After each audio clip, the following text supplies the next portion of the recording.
প্রিয় শিক্ষার্থীরা, আশা করি ভালো আছো এবং গত ক্লাসে যে অঙ্কগুলো আমরা করেছি অনুশীলনী 3-এর অষ্টম শ্রেণীর, তো সেই অঙ্কগুলো নিশ্চয়ই তোমরা এতদিনে করে ফেলছো। তো আজকে আমাদের এখানে সৃজনশীল অঙ্ক যে ছিল তার লাস্টের অঙ্কটি আমরা করার চেষ্টা করছি। দেখো অঙ্কটি আবার একটু করি। একটি আয়তাকার স্কুল ক্যাম্পাস রয়েছে যার ক্ষেত্রফল দেওয়া আছে 10 একর এবং এর দৈর্ঘ্য প্রস্থের 4 গুণ। যদি প্রস্থ 1 মিটার হয় তাহলে দৈর্ঘ্য হবে 4 মিটার। যদি প্রস্থ 2 মিটার হয় তাহলে তার 4 গুণ মানে 8 মিটার। 8 মিটার, তাই না? তো এভাবে আছে। তো এই স্কুল ক্যাম্পাসের ভিতরে কিন্তু আরেকটি কি দেওয়া আছে দেখছো? একটি অডিটোরিয়াম আছে যার দৈর্ঘ্য আছে, প্রস্থ আছে এবং উচ্চতা দেওয়া আছে এবং দেওয়াল কতটুকু পুরু সেটিও দেওয়া আছে। তো যাই হোক, এখানে প্রশ্নগুলো রয়েছে। দেখো ক নম্বরে, ক্যাম্পাস এলাকা কত হেক্টর? ক্যাম্পাস এলাকা কত হেক্টর? তো এখানে আমাদের হেক্টরের মধ্যে একটা আর একরের মধ্যে, হেক্টর আর একরের মধ্যে যে সম্পর্কটা আছে, যে সূত্রটি, সেটি কিন্তু আমাদের জানতে হবে। তো আমি আগে লিখে রেখেছি। দেখো আমরা জানি 1 একর অর্থাৎ 2.47 একর সমান 1 হেক্টর। তাহলে আমাদের আছে কি? দেখো আমাদের আছে 10 একর। সুতরাং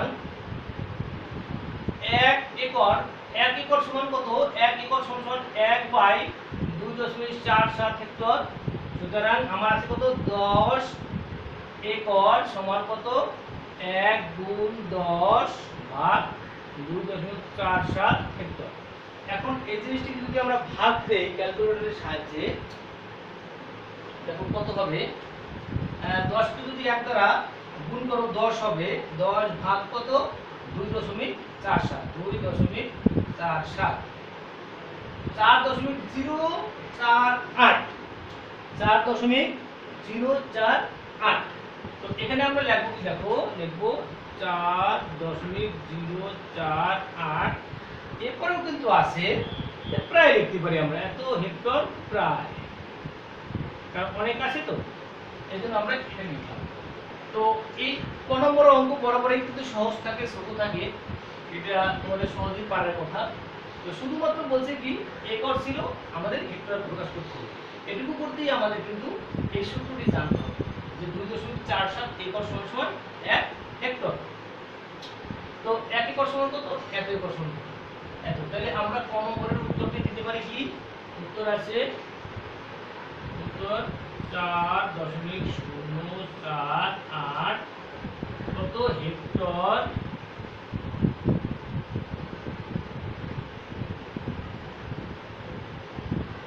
প্রায়, এত হেক্টর প্রায়।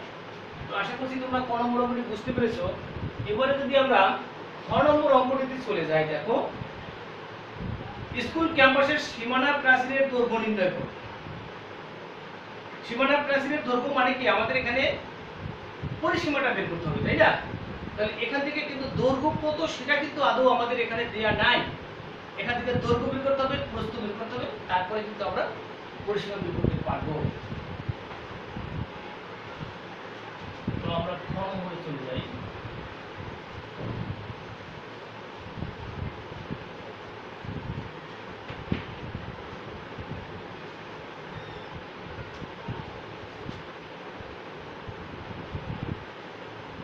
যেহেতু বলছে দৈর্ঘ্য আর প্রস্থের ভিতরে একটা সম্পর্ক দেওয়া আছে, মনে করি এর প্রস্থ ক মিটার, তাহলে দৈর্ঘ্য হবে 4 মিটার। মনে করি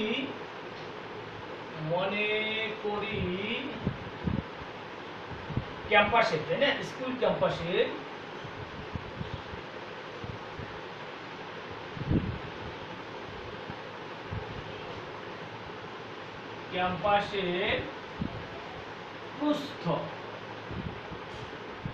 প্রস্থকে ধরলাম আমরা কত? ক মিটার ধরে নিলাম, ক মিটার। তাহলে দৈর্ঘ্য কত হবে? দৈর্ঘ্য হবে 4 ক। তাহলে স্কুল ক্যাম্পাসের দৈর্ঘ্য যেহেতু বলে দিয়েছে 4 গুণ, এজন্য 4 ক মিটার।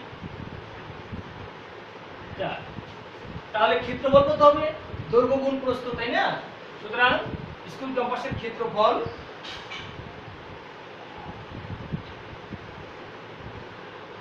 স্কুল ক্যাম্পাসের ক্ষেত্রফল 4 গুণ ক, এটা কিন্তু বর্গ মিটার হয়ে যাবে। মিটারে মিটার গুণ করলে কি হবে? বর্গ মিটার। বুঝতে পেরেছো যে দৈর্ঘ্য গুণ প্রস্থ মানে ক্ষেত্রফল, মিটার মিটার গুণ করলে বর্গ মিটার হয়ে যায়। সমান সমান 4 ক স্কয়ার বর্গ মিটার।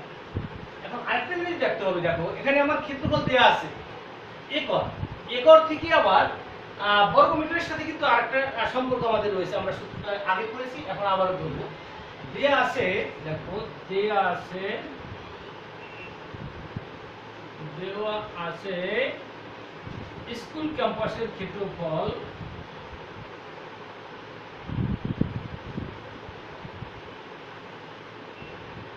ক্যাম্পাসের ক্ষেত্রফল 10 কি একর। তো এটাকে যদি আমরা বর্গ মিটার নেই, আমরা জানি 4046.86 বর্গ মিটার সমান 1 একর। তো আমরা এখানে লিখবো, দেখো 10 × 40 46.86 এত কি হয়ে যাবে? বর্গ মিটার, তাই না? এত বর্গ মিটার হয়ে যাবে, কারণ আমরা জানি 4046.86 বর্গ মিটার 1 একর। তো এখানে আমরা যদি গুণ করি, দেখো গুণ করলে কত হবে? এক দেওয়ার দরকার নেই, দেখো 4046.86 বর্গ মিটার। এখানে একটু সাইড নোট আমরা দিতে পারতাম, কিন্তু জায়গা নেই, এখানে একটু সাইড নোট দিয়ে দিবে। কি দিবে? যে যেহেতু 1 একর সমান সমান 4046.86 বর্গ মিটার, এই জায়গাটাতে এই সাইড নোট হবে। আমার বোর্ডের জায়গা না থাকার কারণে আমি দিতে পারবো না। তো এখন দেখো এখানে এই ক্ষেত্রফলটা যার ছিল, এই ক্ষেত্রফলটি কিন্তু সেই একই ক্ষেত্রে, এই ক্ষেত্রফলটি যার, এই ক্ষেত্রফলটি কিন্তু সেই একই ক্ষেত্রে। তাহলে আমরা লিখতে পারি প্রশ্ন মতে এটা সমান সমান। তো লেখো প্রশ্ন মতে, প্রশ্ন মতে কি আছে? দেখো 4 ক স্কয়ার সমান 4046.86। তো 4টি যদি ওই পাশে যায়, সংখ্যাটি যদি আমরা ওই পাশে নেই, তাহলে কি হবে? দেখো বা ক স্কয়ার সমান 4046.86 ভাগ হলো কত? 4। বা ক স্কয়ার সমান, এটা যদি ভাগ করা হয়, দেখো 4 × 10 = 40 থাকে, এখানে থাকে না, 4 × 4 থাকে না, 4 × 4 থাকে 2, 4 সাথে 28.15। তাহলে ক স্কয়ার আমরা পেলাম কত? এখন কিন্তু আমাদের কিন্তু উপরে একটু মুছতে হবে। তো আমরা যদি এটাকে 10 11 7.15, ঠিক আছে, এবারে আমরা উপরে একটু মুছতে হবে। তোমরা এইটুকু বুঝতে পেরেছো কিনা দেখো, আবার একবার বলি। দেখো যেহেতু এর দৈর্ঘ্য প্রস্থের 4 গুণ ছিল, দৈর্ঘ্যটাকে যদি, প্রস্থটাকে যদি আমি ক ধরি, তাহলে দৈর্ঘ্য হবে 4 ক। দৈর্ঘ্য আর প্রস্থ গুণ করলে হলো ক্ষেত্রফল, আমরা লিখলাম ক্ষেত্রফল। তারপরে দেখো দেয়া ছিল ক্যাম্পাসের ক্ষেত্রফল 10 একর। তো আমরা জানি 1 একর সমান 4046.86 বর্গ মিটার।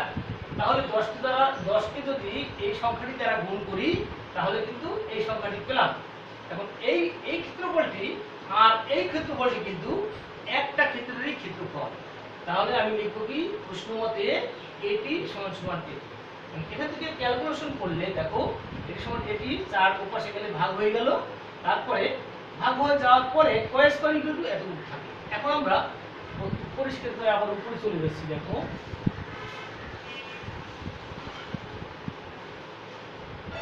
তাহলে আমরা এখানে লিখবো, দেখো ক সমান সমান কত? বা নিচে এই পার্টটি খাতার নিচে হবে, নিচে কত? বা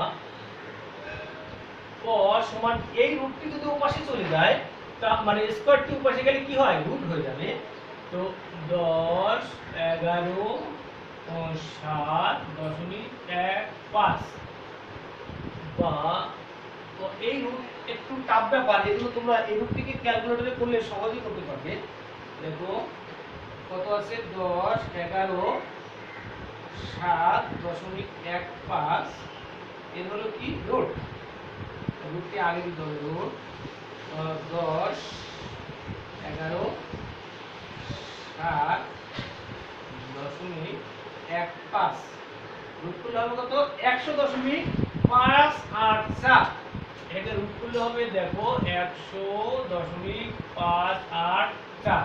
এটা কিন্তু প্রায়, এটি প্রায়, কারণ এরপরে আরো আছে, এগুলি প্রায় হবে। তাহলে আমি কি ধরেছিলাম, আমি ধরেছিলাম এটা ধরেছিলাম আমরা মূলত কি ধরেছিলাম, প্রস্থ। তাহলে ক্ষেত্রটির প্রস্থ, সুতরাং দেখো ক্ষেত্রটির প্রস্থ কত হলো, তাহলে দেখো প্রস্থ হলো 100.584 মিটার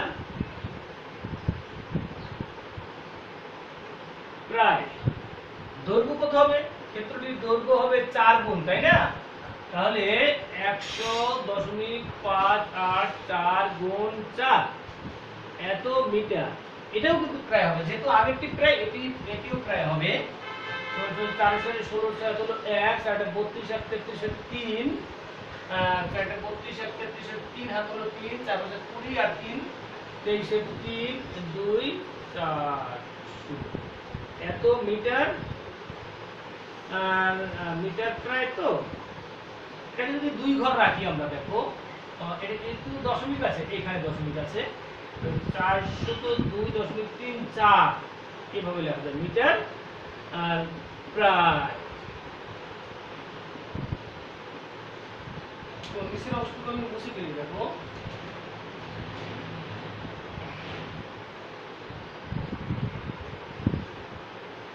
তাহলে আমরা ক্ষেত্রটির দৈর্ঘ্য এবং প্রস্থ পেয়ে গেলাম, তাই না? আমরা দেখো আগের অংশটি বুঝিয়েছি, আবারও বলি, দেখো এখান থেকে ক্যালকুলেশন করলে কয়ের একটা মান আমরা পেলাম। যেহেতু কটা আমরা কি ধরেছিলাম, কটাকে ধরেছিলাম ক্ষেত্রটির প্রস্থ, এই জন্য আমি কয়ের যে মান হবে ওটাই হবে ক্ষেত্রটির প্রস্থ। প্রস্থ পেয়ে গেলাম। তারপরে ক্ষেত্রটির দৈর্ঘ্য কত, প্রস্থের 4 গুণ, এই জন্য 4 দ্বারা গুণ করে এটা পেলাম। এইবারে যদি আমরা এর পরিসীমা বের করি, কি বলেছে দেখো, বলছে স্কুল ক্যাম্পাসের সীমানা প্রাচীরের দৈর্ঘ্য নির্ণয় করো, পরিসীমা চাইনি। তাহলে আমি কোনটা দেখলাম, দৈর্ঘ্য নির্ণয় করবো, তাহলে এটাই আমাদের উত্তর। তাহলে আমাদের উত্তর হয়ে গেল,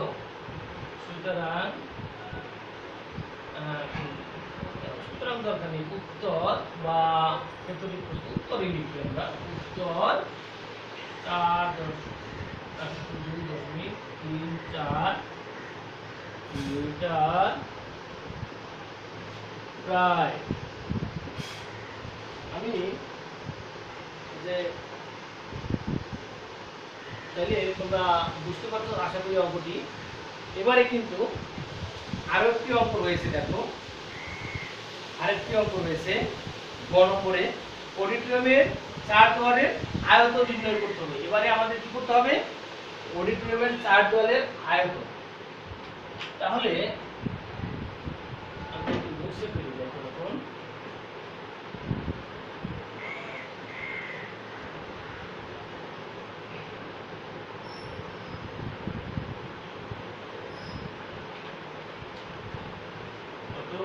নম্বরের সমাধান করব আমরা।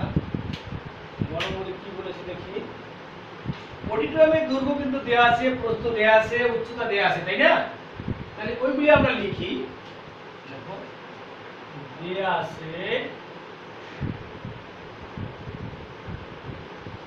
অডিটোরিয়ামের দৈর্ঘ্য,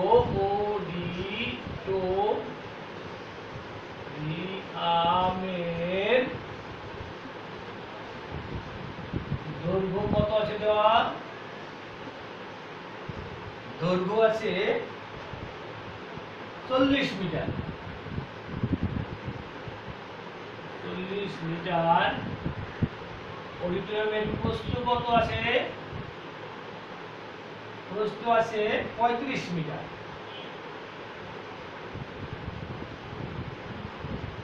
অডিটোরিয়ামের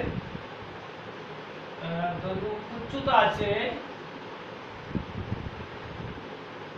উচ্চতা আছে হলো 10 মিটার। আর দেওয়ালের পুরুত্ব কিন্তু রয়ে গেছে, দেওয়ালের পুরুত্ব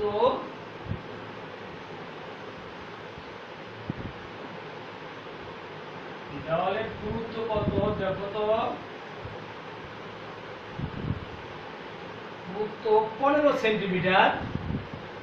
15 সেন্টিমিটারকে আমরা মিটার করবো, যেহেতু সবগুলো মিটার রয়েছে আমরা এটিকে আমরা যদি 100 দিয়ে ভাগ দেই তাহলে 1/8 এত মিটার। কেন হলো 100 দ্বারা ভাগ? কারণ 100 সেন্টিমিটারে 1 মিটার, আমরা 100 দিয়ে ভাগ করলাম, কারণ সবগুলো এককে 1 এককে হতে হবে, দুইটা 2 একক হলে হবে না। তাহলে চার দেওয়ালের আয়তন নির্ণয় করতে হবে। এখানে একটা জিনিস লক্ষণীয়, দেখো আমি যদি এখানে অডিটোরিয়ামটি আঁকি, দেখো এটা ছিল অডিটোরিয়াম, তাই না? এখানে একটি দেওয়াল রয়েছে, একটি দেওয়াল রয়েছে, আর এদিকে একটি দেওয়াল রয়েছে, একটি দেওয়াল রয়েছে, তাই না? এখন দেখো লক্ষণীয় যে দৈর্ঘ্য বরাবর দুইটা দেওয়াল দিয়ে আমি একবারে ধরে নেই সম্পূর্ণ অংশটা এখানে, কিন্তু প্রস্থের বেলায় কিন্তু প্রস্থ কমে যাবে। এখানে যতটুকু দেওয়ালটি পুরুত্ব ছিল অতটুকু কমে যাবে, এখানে কিন্তু যতটুকু পুরুত্ব ছিল অতটুকু কমে যাবে। এটি কিন্তু লক্ষ্য রাখতে হবে যে দৈর্ঘ্য বরাবর দুইটি দেওয়ালের আয়তন যদি আমি বের করি তাহলে এর দৈর্ঘ্য যা আছে দৈর্ঘ্য, প্রস্থ কিন্তু হবে এই দেওয়ালটা যতটুকু পুরুত্ব ছিল ওটাকে আমরা প্রস্থ ধরি, আর উচ্চতা আর এইটা দেওয়ালটির একটু উচ্চতা আছে না, ওটাকে প্রস্থ ধরতে পারি। আর দেওয়ালটা যতটুকু পুরুত্ব ছিল, এখানে তিনটা জিনিস আমরা পাবো। দেখো দৈর্ঘ্যটা দৈর্ঘ্য হবে, আর প্রস্থটি হবে এই দেওয়ালের যতটুকু পুরুত্ব ছিল, আর উচ্চতা তো যা ছিল তাই। তাহলে আমি লিখবো যে দৈর্ঘ্য বরাবর দুইটি দেওয়ালের আয়তন। আবার একবার বলছি, দেখো এই দৈর্ঘ্যের বেলায় যদি আমি সম্পূর্ণ ধরে নেই তাহলে দৈর্ঘ্যের বেলায় কোনো দৈর্ঘ্য কমবে না, কিন্তু যখনই প্রস্থ হবে তখনই কিন্তু এই দেওয়ালটা এই জমির এই মাথা পর্যন্ত দেওয়ার দরকার নেই, কারণ আমি এই পর্যন্ত কিন্তু আগেই দেওয়াল তৈরি করে ফেলেছি। এই জন্য প্রস্থের বেলায় একটু হিসাব করতে হবে। তো ঠিক আছে, আমরা লিখব দৈর্ঘ্য বরাবর দুইটা দেওয়াল, কিন্তু এই একটি দেওয়াল, এই একটি দেওয়াল। তো দৈর্ঘ্য বরাবর দুইটি দেওয়ালের আয়তন লেখো। আমাদের তো আয়তন বের করতে বলছি না, চারটি দেওয়ালের আয়তন। হ্যাঁ দেখো দৈর্ঘ্য বরাবর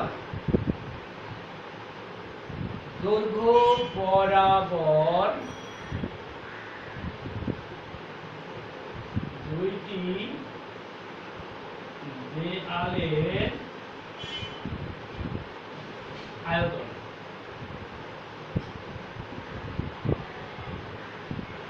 দুইটি দেওয়াল, এগুলো দুই দ্বারা গুণ। দৈর্ঘ্য ছিল কত? 40। এরপরে প্রস্থ বলছি কত, দেখো এইটার প্রস্থকে যদি এই উচ্চতাটাকে যদি প্রস্থ ধরি, উচ্চতা যা আছে তাই, তাহলে 10 হবে। আর দৈর্ঘ্য বল প্রস্থ বল আর উচ্চতা মানে কি? উচ্চতা তাহলে এই দেওয়ালটা কতটুকু পুরু ছিল কত, এই দেখো এত মিটার। তাহলে এই জিনিসটি কি হবে? একটা দুইটা তিনটা মিটার না, এই জিনিসটি হবে ঘন মিটার, তাই না? একক কি হবে? ঘন মিটার। দেখো আবারও বুঝো, দেখো আমাদের দৈর্ঘ্য ছিল কত? এই ওয়ালটির দৈর্ঘ্য যদি আমি ধরি পুরা, আর এই দেওয়ালটি যদি আমি আয়তন বের করতে চাই তাহলে দৈর্ঘ্য বরাবর যেটা এটাই, আর এটা যদি আমি প্রস্থ ধরতে হবে তখন কতটুকু উচ্চতা রয়েছে, দেওয়ালটি কতটুকু উচ্চতা রয়েছে, তাই না? আর এর দৈর্ঘ্য প্রস্থ আর উচ্চতা ধরবো আসলে দেওয়ালটা কতটুকু, এই যে দেওয়ালটা বা ভর্তি কতটুকু পুরুত্ব আছে ওইটা। এখন এই জিনিসগুলোকে যদি আমরা গুণ করি, দেখো গুণ করলে সহজে গুণ করে ফেলি। 2 গুণ 40 গুণ 10 গুণ 0.15 120। তাহলে এখানে হয়েছে কত? 120 ঘন মিটার। দেখো এটুকু বুঝতে পেরেছো কিনা আরেকটু বোঝার চেষ্টা করো যে এখানে কিন্তু দুইটি দেওয়াল, এটা ছিল কিন্তু দুইটি দেওয়ালে। কোন দুটি দেওয়ালে? এখানে ছিল এই আর এই দুটি দেওয়ালে বলে দৈর্ঘ্যের কোনো পরিবর্তন হবে না, আর প্রস্থ ধরবো যতটুকু উচ্চতা রয়েছে, আর আর দৈর্ঘ্য প্রস্থ উচ্চতা ধরবো আসলে দেওয়ালটা কতটুকু পুরুত্ব ছিল। এখন দৈর্ঘ্যের বেলায় কোনো সমস্যা নেই, কিন্তু প্রস্থের বেলায় সমস্যা হয়ে গেছে, কারণ আমার জমিটির প্রস্থ ছিল কত? 35 মিটার। এখন কিন্তু 35 মিটার নেই, কারণ এই পাশে 0.15, এই পাশে 0.15, দেওয়াল তৈরি অলরেডি হয়ে গেছে। এখন আমরা এই ভিতরটুকু দেব। তাইলে এখন প্রস্তুর বেলায় দৈর্ঘ্যটা হবে কতটুকু জানো? প্রস্তুর বেলায় অর্থাৎ প্রস্তু বরাবর যে দুটি দেওয়াল ছিল, এই দুটির আয়তন দুটো তাহলে এখন প্রস্তুর বেলায় কিন্তু 35 থাকবে না। তাহলে আমি লিখব যে প্রস্তু বরাবর দুটি দেওয়ালের আয়তন, প্রস্তু বরাবর দুইটি দেওয়ালের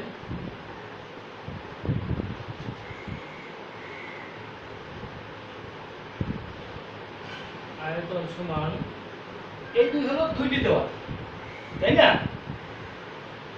এখানে বলছে দেওয়ালের, আচ্ছা দেওয়ালের আছে কিনা? দেয়াল আর দেওয়াল একই কথা। দেখো যদি এখানে আমরা লিখি দেওয়াল, এখানেও যদি লিখি দেওয়াল, দেয়ালও লেখা যাবে। দেওয়ালের প্রস্থ বরাবর দুইটি দেওয়ালের আয়তন টু, কিন্তু দৈর্ঘ্য কত? দৈর্ঘ্যের বেলায় দেখো 35 কিন্তু এখন নেই, এখানে আমরা লিখব 35 বিয়োগ 1 পয়েন্ট, এখানে আছে পয়েন্ট, একটু বড় করে দেই, 0.15 গুণ 2 এটুকু হবে। বা এখানে একটি ব্র্যাকেট দিয়ে যদি আমরা এইভাবে দেই, এইভাবে দিই, 35 ছিল না, 2 পাশ দিয়ে এতটুকু কমে গেছে, যে এতটুকু আর এতটুকু কমে গেছে। দৈর্ঘ্য প্রস্তু বেলায় যতটুকু হাইট ছিল, দেওয়ালের যতটুকু হাইট ছিল ওটাই আমরা ধরবো, গুণ প্রস্থ। উচ্চতা কত? উচ্চতা মানে দেওয়ালটা কতটুকু পুরুত্ব ছিল, কত ছিল? 0.15। তাহলে এককটি কি হবে? যেহেতু আয়তন, আয়তনের একক কি হবে? এটা যেহেতু মিটার ছিল, দৈর্ঘ্য প্রস্থ মিটার ছিল, তাহলে এখানে ঘন মিটার হয়ে যাবে, ঘন মিটার।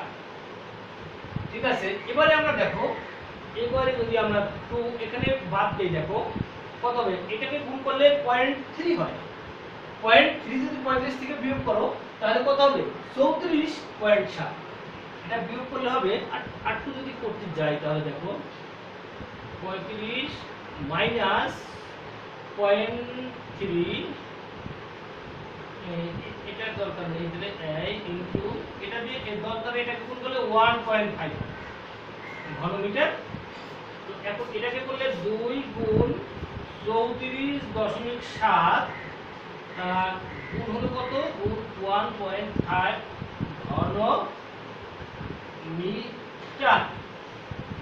এবার যদি ওটাকে আমরা গুণ করি, গুণফলটি উপরে লিখি, দেখো একবারে বোর্ডের নিচে চলে আসছি আমরা, উপরে লিখি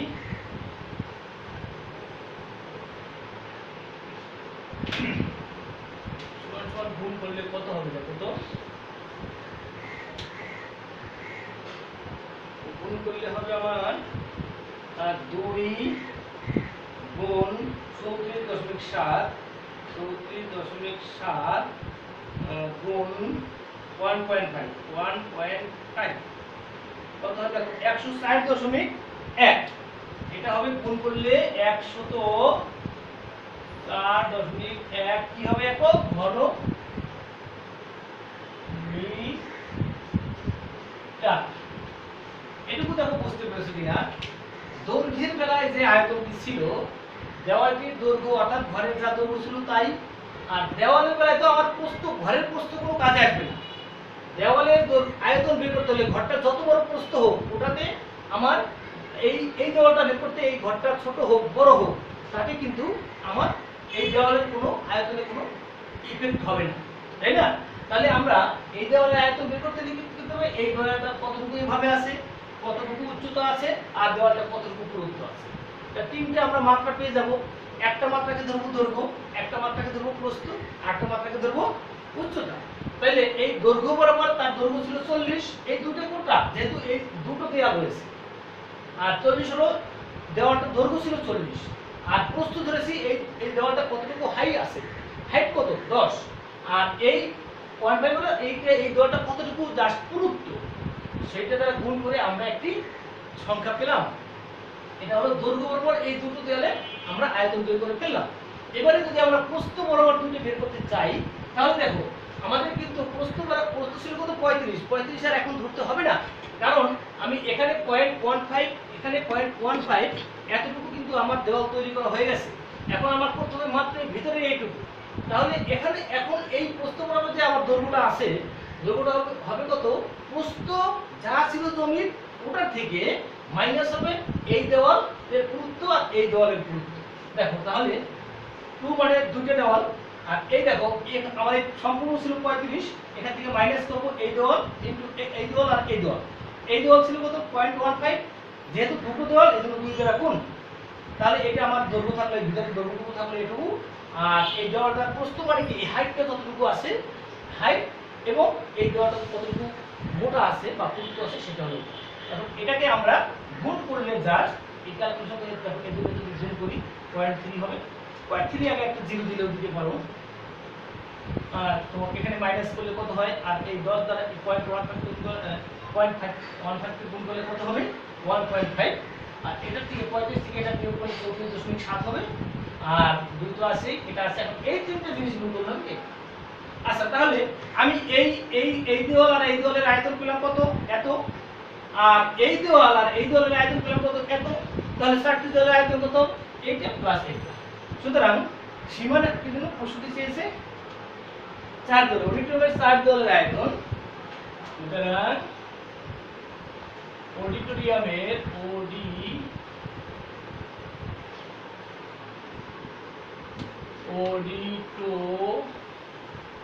অডিটোরিয়ামের 4 দেওয়ালের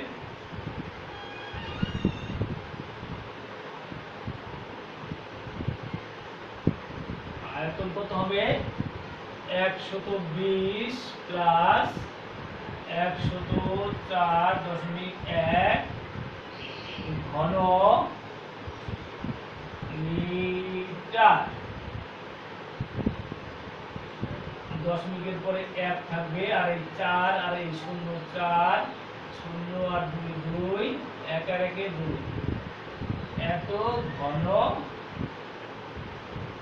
মিটার, অর্থাৎ 224.1 ঘনমিটার। তো আশা করি অঙ্কটি তোমরা বুঝতে পেরেছো। তো আবারও একবার আমি একটু আলোচনা করতে চাই। দেখো আমাদের দৈর্ঘ্য বরাবর যে আয়তনটি, সেটি আমাদের কোনো সমস্যা নেই, অর্থাৎ দৈর্ঘ্য। আর একটি ব্যাপার আছে যে ঘরের প্রস্থ দ্বারা কিন্তু এই যে কোনো দেয়ালের আয়তন বের করতে হলে কিন্তু দৈর্ঘ্য বরাবর যদি করো তাহলে কিন্তু ঘরের প্রস্থের কোনো দরকার নেই। তাহলে দৈর্ঘ্য হবে এই দেওয়ালের দৈর্ঘ্য, আর প্রস্থ ধরবে দেওয়ালটা কতটুকু উচ্চতা, আর দৈর্ঘ্য গুণ প্রস্থ গুণ উচ্চতা ধরবে কোনটা? এই দেওয়ালটা কতটুকু পুরু। আবার প্রস্থ বরাবর, ঘরের প্রস্থ বরাবর দেওয়ালের দৈর্ঘ্য যতটুকু আছে, এখানে কথা আছে যে প্রথম দুইটা দেওয়াল দৈর্ঘ্য বরাবর যেহেতু আমরা পুরো ধরে নিয়েছি, তাহলে প্রস্থ বরাবর কিন্তু ওই যতটুকু প্রস্থ ছিল দেওয়াল এই সে অডিটোরিয়ামের ওই পুরো প্রস্থটা হবে না, কারণ দুটো ওয়াল দুই পাশ দিয়ে আমরা কিন্তু অলরেডি করে ফেলছি। সেই দুটো ওয়ালের পুরুত্বটা বাদ দিতে হবে। সেই জন্য আমাদের দেখো 35 ছিল ঘরের প্রস্থ মাইনাস 0.15 বলে একটা দেওয়ালের পুরুত্ব, যেহেতু দুই পাশে দুইটা করা হয়ে গেছে এজন্য দুই দ্বারা গুণ হয়েছে। আর এটা হলো ধরছি কি প্রস্থ, প্রস্থ মানে উচ্চতা কতটুকু ছিল দেওয়ালে, আর এটা হলো কত? এটা হলো দেওয়ালটা কতটুকু পুরুত্ব। তো এগুলো ক্যালকুলেশন করলে আমাদের আসলে হবে হলো এই সংখ্যাটা, এত ঘনমিটার। তো দৈর্ঘ্য বরাবর দুটি দেওয়ালের আমরা আয়তন পেয়েছি এটা, আর প্রস্থ বরাবর আয়তন পেয়েছিলাম এটা। তাহলে অডিটোরিয়ামের 4 দেওয়ালের আয়তন কত হবে? ওই দুটো সংখ্যা যোগ করলে হলো এটা। এটাই হলো আমাদের অঙ্কের অ্যান্সার। এটুকু আমরা বুঝে দিই একটু।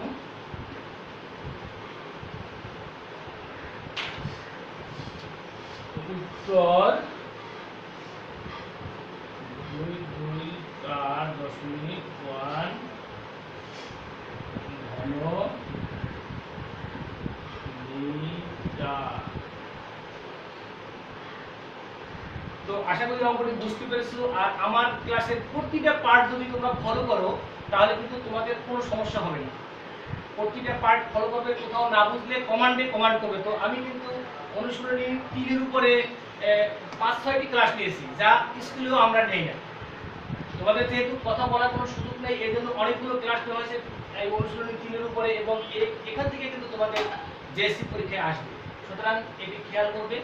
এবং আমার প্রতিটি ক্লাস লক্ষ্য করলে তোমাদের কোনো ক্লাসের ঘাটতি হবে না। তো ঠিক আছে, তোমাদের সুস্বাস্থ্য কামনা করে আজকের ক্লাস এখানে শেষ করি। ভালো থেকো, সুস্থ থেকো।